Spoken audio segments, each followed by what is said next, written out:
Hello everyone, good morning. আজ হলো 15 মে বুধবার। আর এর আগের ভিডিওতেই তোমাদের আমি দেখিয়েছি যে রিদ্ধি স্কুলের সামার ক্যাম্প চলছে। তো আজকে হলো ডে 4। আজকের থিম ছিল হলো পার্টি। আর সেকেন্ড ডেতে ওদের ছিল স্প্ল্যাশ পুল, থার্ড ডেতে ওদের ছিল ক্রাফট। তো আজকের যেহেতু থিম ওদের পার্টি, ইনস্ট্রাকশন ছিল যে ওদের পার্টি ওয়্যার পরতে হবে।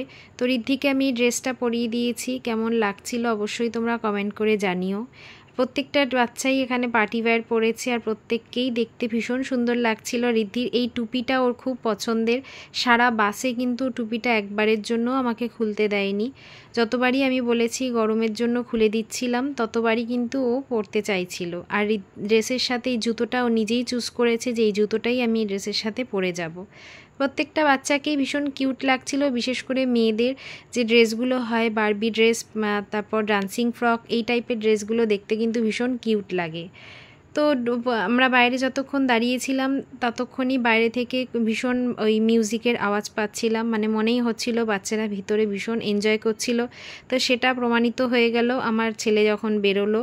রিদ্ধি যখন বেরোলো মুখে একগাল হাসি নিয়ে হাতে একটা গিফটের ব্যাগ দিয়েছে, ওটা পেয়ে তো আরোই খুশি।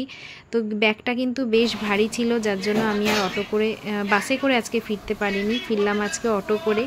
আর বাড়িতে এসে দেখি তখনও মাম্মাম অনলাইন ক্লাস করছে। তো এখন দেখে নেওয়া যাক যে গিফট প্যাকের মধ্যে কি কি ছিল। তো এখানে এই যে টুপিটা ওদের থার্ড ডেতে যে ক্রাফট করিয়েছে, ও বাড়ি এসে বলেছিল যে পটেটো দিয়ে কিছু কালার করিয়েছিল। তো তখন বুঝতে পারিনি, এখন বুঝলাম যে এই যে টুপির ওপর যে বেলুন টাইপের জিনিসগুলো এদের পটেটো দিয়ে ওদের এরকম প্রিন্ট করিয়েছে। তো ও কতটা কি করেছে জানি না, একটু তো কিছু করেইছে। তো যেটুকুই করেছে সেটুকুই আমার জন্য অনেক বড় একটা ব্যাপার যে এইটুকুনি বয়সে ওদের এত সুন্দর সুন্দর ক্রাফটের কাজ করায়। আর এখানে পেয়ে গেছি একটা গিফট, সেই গিফটটা পেয়েও তো ভীষণ খুশি, গিফটটা খুলতেই ব্যস্ত। আর ছিল হচ্ছে একটা মিও আমরের প্যাকেট, আর একটা সার্টিফিকেটও পেয়েছে। যারা 4 দিনই এই সামার ক্যাম্পে পার্টিসিপেট করেছে তাদেরকে এরকম একটা সার্টিফিকেট দিয়েছে। আর ছিল হচ্ছে একটা মাজা, আমপানা মাজা। তো ও গিফটটা খুলতে ব্যস্ত ছিল যতক্ষণ না এই মাজাটা দেখেনি, কিন্তু এই মাজাটা দেখার পর ওইসব গিফট ফিফটও লাগবে না, ওইসব সরিয়ে দিয়ে তাড়াতাড়ি করে মাজাটা নিয়ে ওটা খোলার চেষ্টা করলো। তো এই মাজা, তারপর যে এমনি ম্যাঙ্গো মাজা, সেগুলো খেতেও ভীষণ ভালোবাসে। ফ্রুটি এই টাইপের জিনিসগুলো খেতে খুব ভালোবাসে, তাই খুলেই মাজাটা আগেই খেতে শুরু করে দিয়েছে। আর স্কুলের বাইরে এরকম ফুল গাছগুলো নিয়ে বিক্রি হচ্ছিল।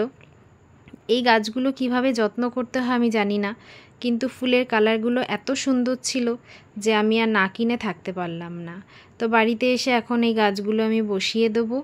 আর এখানে যে গিফটটা দিয়েছে সেই গিফটটা আমি খুললাম, খুলে দেখলাম এরকম একটা স্যুপ বোল। ভীষণ সুন্দর ছিল, কোয়ালিটি তো খুবই ভালো, ভীষণ পছন্দ হয়েছে আমার এইরকম স্যুপ বোল। ওপরে ঢাকনা দেওয়া, কোথাও ঘুরতে বেড়াতে যেতে এই টাইপের জিনিসগুলো কিন্তু খুব কাজে লাগে ছোট বাচ্চা থাকলে। ওরই হয়তো খাবার দাবার নিয়ে যাওয়ার জন্য আমার এটা খুব কাজে লাগবে। তো এর সাথে একটা চামচও আছে। আর এই যে ও মাজা এখন খেতে ব্যস্ত। তো দিদি দৌড়ে দৌড়ে এসেছিল যে ওর জন্য কোনো গিফট আছে কি না। ওর জন্য সেরকম কিছুই নেই, একমাত্র এই মিও আমরের প্যাকেটটা ছাড়া। তো মিও আমরের এইসব প্যাটিস ফ্যাটিস রিদ্ধি খেতে পারে না, তো এটাই ওর দিদি খেয়ে নিল। তো আজকের মতো ব্লগটা এটুকুনি। ভালো লাগলে চ্যানেলটাকে